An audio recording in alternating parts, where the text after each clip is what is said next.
Hey guys, welcome back to our YouTube channel Tech and Cryptos. Today in this video, let's learn about how to fix eFootball app not compatible problem in your device. So let's get started.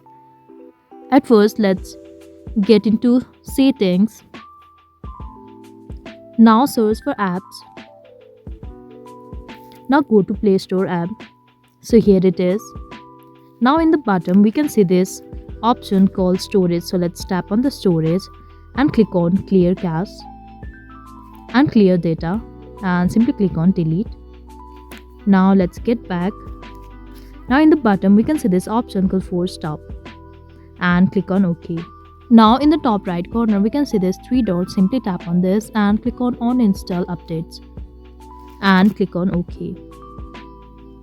Now we can simply get back and try installing eFootball app, and if it is not being available yet, what we can do is update your phone software. Even after doing this, if we find the same problem, there might be some problem in our phone.